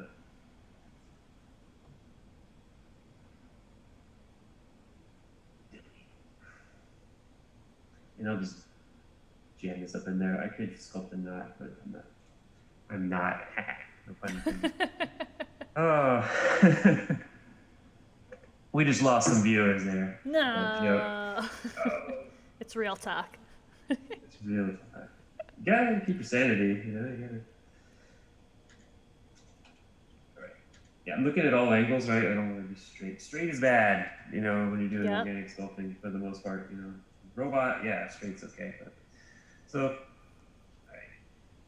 I'm going to hit W for the gimbal, and I'm gonna do that duplicate trick, so I'm gonna hold Control. And I've got another rope. And then I'll just kind of move it so it doesn't look exactly the same. And again, I'm going to render from the front view. So yeah, I want to kind of work this front view. Clean my mask. Guess we got a little rope. Yeah. What else we got? Oh yeah. I'm gonna work on this little. See, I'm seeing things now that I've worked on something. I'm looking somewhere else, and this is normal. Like this bothers me, this connection here. Yeah. So I'm just gonna. It needs more subdivision. Divide it. Maybe I'll just do the clay tubes, and then I'll just kind of. It's always that back and forth. Mm-hmm. I think it's always a good practice, even for illustrators too, is, if you're frustrated on one spot, go somewhere else. Either work on a different project or like move to a different portion of whatever piece you're working on, and then you'll figure something out in that process. Take a coffee break and come back. Yeah. Yeah. You can get frustrated. With the internet, and there's like the best art in the world is just in your face every day. It can be inspiring and discouraging at the same time, when you go to like ArtStation, and you just gotta, just gotta do art for yourself. That's personal projects are so important. Like you gotta do something for yourself, even if you work as an artist. Like, you gotta do something for yourself. So yeah, it's a little better. Promise I won't stay all day on the body. Oop. Yeah, ZBrush is this weird thing where it shoots a line across and undo. Huh. Occasionally it does it, I think. I feel like Photoshop will do that too sometimes though. If you Oh, use yeah. shift, if you use shift to do, if you're doing like a series of straight lines, it'll connect one end to another. That's true, yeah. Kills Right, me every time. I'll go back to that standard brush, the alpha deal, the wood. Actually, I was showing you guys earlier, like, and I just need it. I want it to look a little more like wood, so I'm just gonna put it in a few spots. I don't even have to do it everywhere. Sculptures need that area of rest. You know, you don't want like busyness everywhere. So I don't know. Yeah, just a little. Yeah, it's getting there. It's getting there. Let's kind of get the dwarfism arm on the right side. Yeah. Kind of cool. I do like the different sized hands also. Yeah. It's great. Yeah. This little shrunken hand. The little shrunken hand. Yeah. What am I doing? Yeah. So I'm gonna do. I'm gonna give him some kind of like rib cage. Cool. So yeah. like the farmer took like twigs and like wrapped them around. How am I gonna do that? It's a great question. Yeah, it means while I'm stating, I'm gonna think about I got an idea. Oh yeah. You have all these cool tools at your disposal. Which one? I know there's so many ways. Yeah, let's try. Ty just said this farmer. That he thinks this farmer has issues. It's a tough life out there on the farm, Ty. Yes. It's a He. many winters alone. Yeah. Tough. It was a tough year for the tough farmers. year. Lost some corn. Let's leave this farmer alone. Stay out of the cornfields, 100%. Terrify me every time. That's why I won't go to Nebraska. Stay out of Nebraska. All right, so I duplicated the body.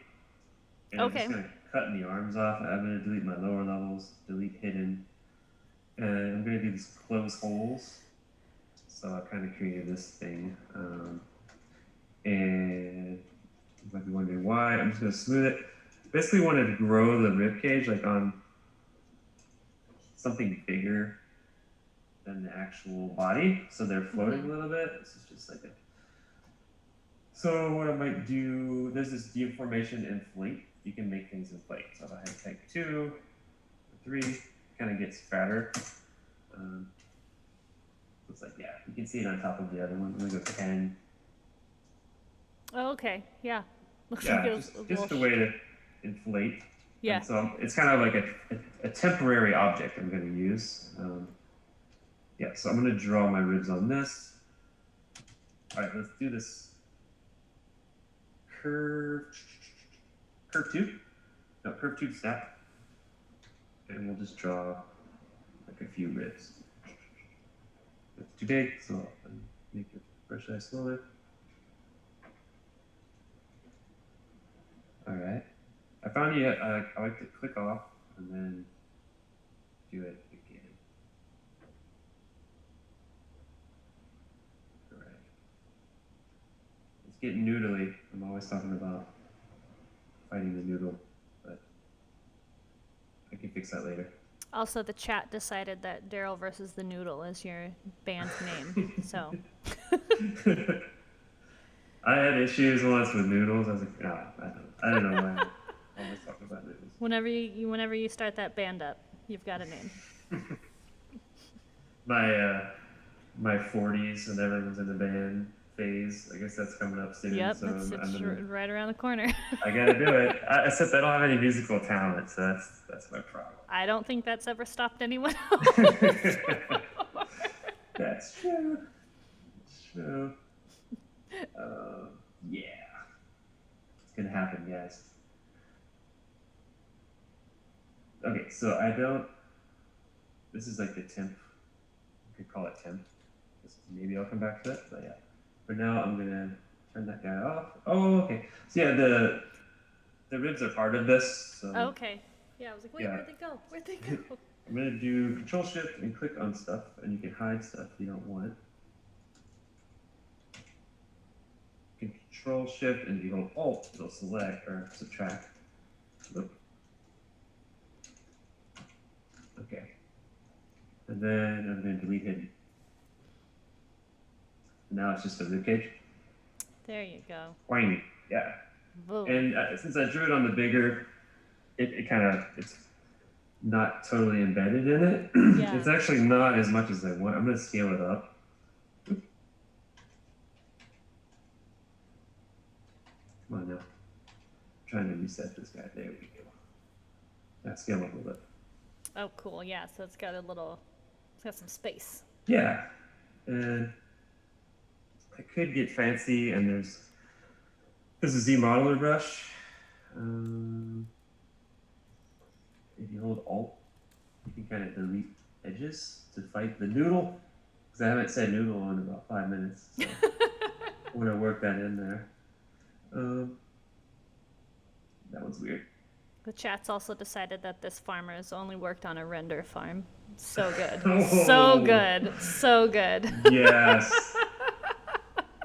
I feel like I want to be in the chat right now. I'm missing out. It is. That's always that next level of like focusing on whatever project you're working on and watching the chat is Oh yeah. is such an undertaking. And there's some people on Twitch that are really, really good at it, but it is I'll work hard. towards that. We do every now and then. I'll have a stream that's we just crack jokes. That's all. It's always good. Cool. It's of our Yeah. comedy hour. Bad jokes, puns. Bad jokes. All the puns. All right. Bad jokes. I gotta tell one. Okay, go. How do trees access the internet? Oh, I don't know. They log on. Woo! Thanks everyone. Stream's done. Okay, I got one more. Hilarious. Two jumper cables walk into a bar. Mm-hmm. Bartender says, "Okay, I'll serve you guys, but don't start anything."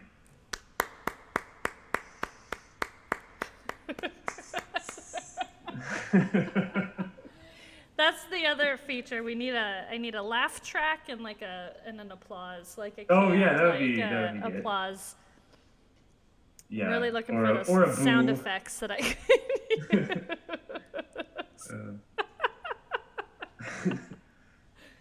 Okay, I'm going to dynamesh the ribs. Let's see. Let's get serious, folks. All right. Yeah, a little more twig-like. I'm going to do the H polish, which is like the flattened button brush.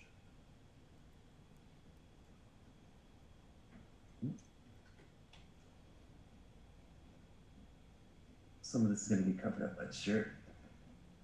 I will get to the shirt. I will. Yeah. Very soon. Don't worry, we've promised that cloth draping magic It will happen. feature. Yeah, I didn't do it at the beginning. It will happen. Everyone will see it and then just leave. So I'm saving it to the end. They've gotten what they've come for, and it's done. That's fine. Yeah. It is cool. I'm glad they added it. I mean, I think that's.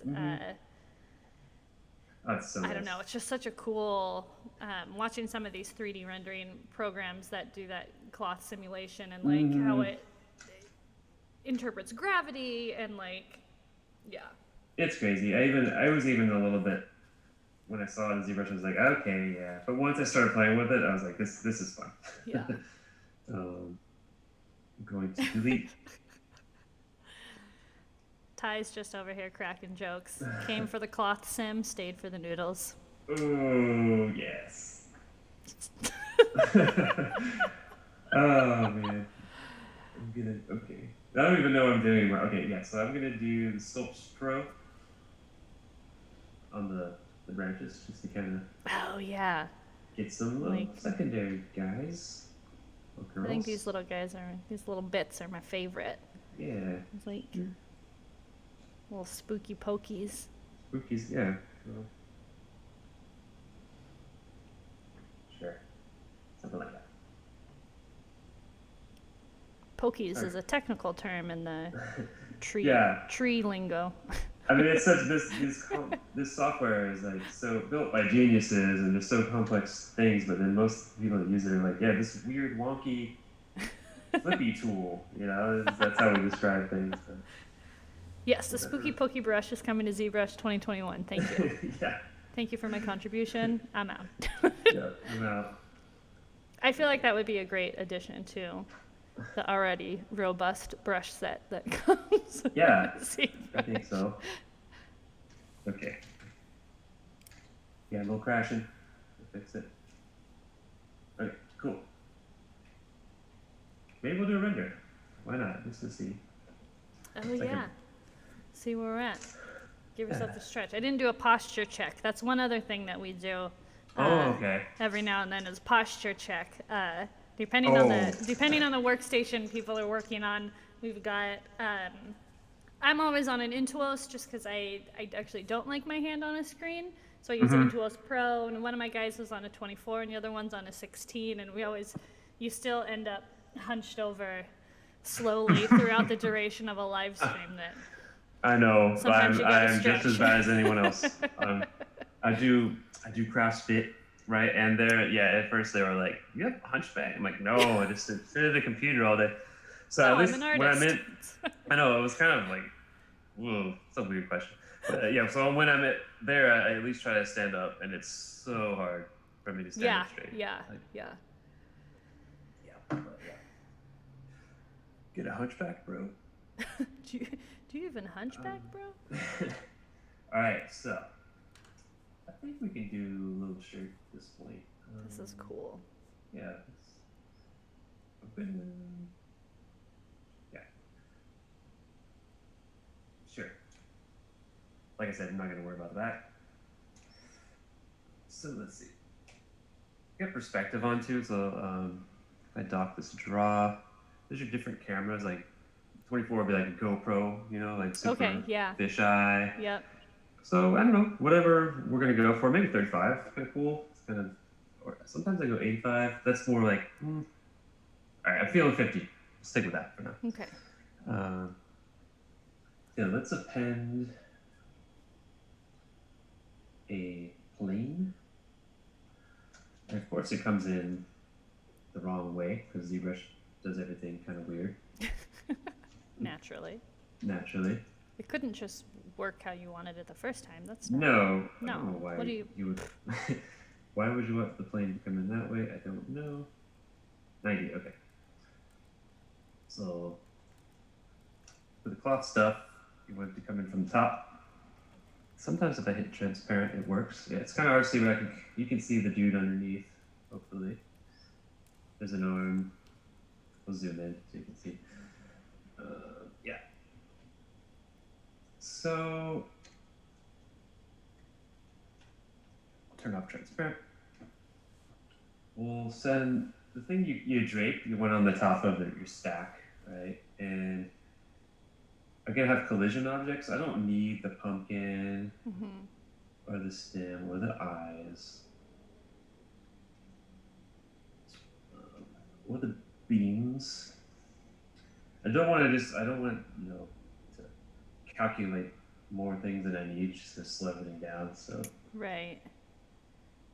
the stuff I need, I'll put at the top. The body's a huge one. All right. So yeah, and then I only have the eyeball on and what I need. It disappears because I have no perspective on. Okay. Actually, I was no, like, wait, yeah. where'd it go? There it is. Okay. I know it's Whew. confusing. I'm turned on double-sided too. So anyway, we'll just do like default at first is this dynamics shelf. So you throw it over there. And I've already changed some settings. I'm going to reset them to the defaults so you can see. Yeah, so you want to hit this collision volume. That'll kind of calculate the things it's going to collide into. And yeah, it doesn't take that long. Anytime you turn a tool on or off, you got to re-hit that. I was going crazy at first, and it was like the cloth was just dropping through and not hitting. And I was like, what's going on? It's good. You got to hit this collision volume. Yeah, let's just see when I hit run. Boom. Whew. It's sitting, which is cool, Whew. right? Little poke through, we can fix that. What I might do is divide it so it's got a little more polys. And notice if you up these iterations, it does better. And if you turn up self collision, it's gonna look more realistic. So let's try that. It's gonna be a little bit slower. It's kind of relaxing. I know, this is very soothing. It's like focus on the cloth. Yeah. Let it do that. I'll wait till it stops. Yeah, so it's dropped, and then there's cool stuff you can do. There's this I've got it over here. Transpose, okay, BT, transpose cloth, and then this little guy, so you can kind of move it around if you want. Yeah, get different effects. Sometimes I use that. I'm gonna undo because I went crazy with it. And then there's this BC. So many brushes. Like ZBrush just has too many brushes. It used to be like 5 brushes, like cloth pull, and then you can kind of pull, and it's still simmed, you know. So that's kind of neat. Oh, that's cool. Yeah, kind of it suck gets some it wrinkles. in on the form. Yeah. So that's kind of the basics, but I want to make it cooler than just dropping a cube over it. So I'm just gonna undo what's up there, and I'm just gonna give it some like shape, you know. Mm-hmm. Let's see. We're gonna divide it, delete lower, and let's see. Okay, we're gonna do this. Getting close. We use a move brush, and I kind of like this dynamic thing. Sometimes I turn that off, double click it. Yeah. You kind of have to imagine like the back. You want it to be lower at the front of the shirt. Mm-hmm. If I do this, it's gonna be. I don't know. It hurts my brain to think in this way, but if you think of like cloth patterns. We'll see how this looks. So we're going to do that. And we're going to turn off symmetry. I'm just going to hide. Actually, I'm going to use mask. Come on. There we go. I'm going to divide it. Delete lower. I'm going to paint the mask. Basically, what I'm going to delete is what I'm painting a mask for right now. So Okay, cool. So the sleeve sort of drops, lands on the shoulders, but there's a hole. And then maybe the front will be like open chest. And sometimes it takes a little experimenting, but yeah, there's like a hole for the head. So I'm gonna invert, hide, mask, and then I'll delete it. And we can try this one. Could maybe lower the iterations. Yeah, it's gonna take too long. So, 100. I don't want to make you guys sit here and watch. This is gonna be a little faster. You know what? I'm actually pretty confident this is gonna drape. So we're going for it. Right, so. I also want to have like torn cloth, you know? Yeah. I think this is the interesting part too of now you're looking at this piece of fabric like if you were to take a shirt and cut the side seam. So you have to think about like patterns. Pattern making. Like patterning. I'm a yeah. seamstress right now. Yeah. I'm thinking like Dementor, like Harry Potter, like the torn cloth. Oh yeah. Those ghost things. Yeah. Oop. Yeah. This is like quick and dirty version, of course, but oh, you know, if I was doing this scarecrow like my personal, it could take a day, you know. For sure. I feel like, I mean, easily. even just the couple hours of watching the detail getting added, yeah, I feel like you could easily work on this for hours. Yeah. But that's what's so cool is like now you just have this super badass creepy creature that is awesome. Yeah. Oh, thank you. This is cool. So there's just some holes, maybe. Yeah. So I'm gonna invert it. Hide. This is why I pulled this stuff out of the menus because you guys will see. So at this point, I know I'm saving. It hasn't crashed, which is like great. It's great. I know yeah. I just jinxed it. But yeah, yeah. Also, actually, almost don't even have to save. ZBrush is really good when it crashes and it saves a backup. I was gonna say I feel like ZBrush is one of the better programs that you won't lose a lot of the information if it does crash. That whatever internal autosave it has is pretty. It's really good. Great. It's like maybe the best one actually. Yeah. So I'm running sim again. And this is why I did the lower poly count at first, so it would drop faster. But I was gonna say that's so the poly count is what slows it down. The speed of it. Gotcha. And there's this max simulation points 250. That means if your mesh is more than 250,000, it won't sim. I mean, that's gonna really take a while if your mesh. Mine was only 11,000 actually.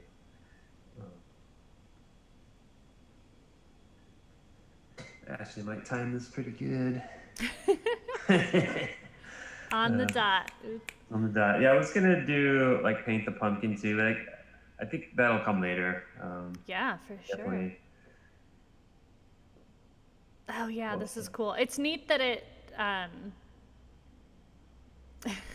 it's it like warps the holes and stuff that you put in the cloth as it's pulling down, so that gravity is having that kind of warp effect on it, which is cool. Yeah. Excuse me, munching. It's all right. Typically during streams, yeah, we always have a stack of like seltzer, like water, sugar. something nearby. Yes, and for those in the chat, we will do karaoke as soon as we're done watching this fabric. So Ty, if you want to log on, whatever. All right, so I'm gonna end this sim. I think that's pretty cool. I'll do the cloth pull brush. Yeah, that is talking cool. about earlier. Maybe I'll pull it. Yeah. Get rid of the straight lines.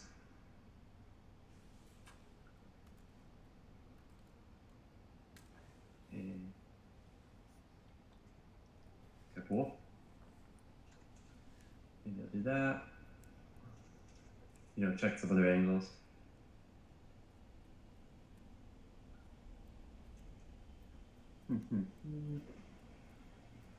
Just don't want to tangle it too much. Yeah. It's kind of, Now, can you, so that same process that you went through to kind of put those holes in it and put the cuts and kind of make the edges ragged, is that easier to do when that cloth is flat, or is it just as easy to do now that it's been formed? I did it just so that they would kind of sim. Like the holes would sim, but yeah, you could do it at any time. Okay. That's a good point. Maybe I could have just done it after, but yeah. So got that. So we're not done yet. What I'm gonna do. Turn on my other guys back on.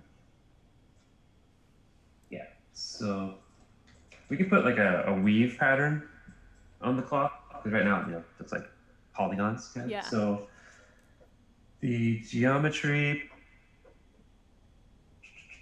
There's this guy, Dynamic Subdiv. You gotta turn that on. which is, it's kind of a way of previewing it smoothed without actually smoothing it. And then we want to do this micro poly on, and then you can choose all these different meshes. So I'll choose something. Once you hit that, actually I want to do, this is subdiv smoothness thing. I go down to 0 and I find it works better. So it's actually thrown this pattern all over. So I actually like, let's try a woven. It's kind of cool, kind of like a burlap. Oh, that is cool, yeah. You can play with the scale, 0.5. Yeah, let's try something else. Not twist. That one's kind of cool. Some of these look better once you render, so it's kind of cool. So we can do, you can give thickness, so like 0.5. That's too big. 0.05. Yeah, it gives it a little bit of thickness. Let's do a render, see how that looks. I'd probably kind of pull some more wood out of there too, because it's kind of round, but yeah, this is, I feel like now that you've added this cloth layer too, I can see like, okay, you're like, what else, how, yeah, what else can you like do and add and push and pull to kind of make it a bit more like dramatic, or how cool. So yeah, there's that. So at this point, yeah, it's just like final detail stuff. You pull out little details, and maybe I go back to the head, and there's like this, what am I using? There's a blob brush, so that's kind of like, if you want, maybe I'll do that whole, make a layer, and you can kind of do like that. Those pumpkins that have the little growths on them, you know? Those are always with the warts. Those are always yeah, the best. Warty pumpkins. Yeah, those little warty guys. Brushes. Yeah. And yeah, I mean, we could definitely spend hours, like I said, but so hopefully cool. this was cool. Actually, okay, I'll do one more thing.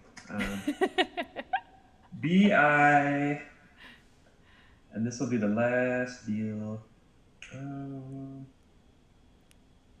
IMM curve. I think this is it. Yeah, and then there's this vine. There's a vine brush. Oh. Oh yeah, get some good like. Some good vines. Maybe. Oh yeah, it doesn't like that I have subdivision levels, so. And then I need to delete my curve there. Just try it again.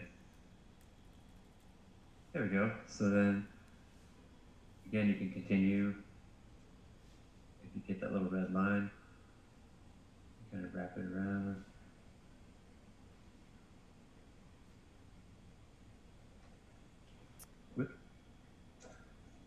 Yeah, maybe I'll go like thicker.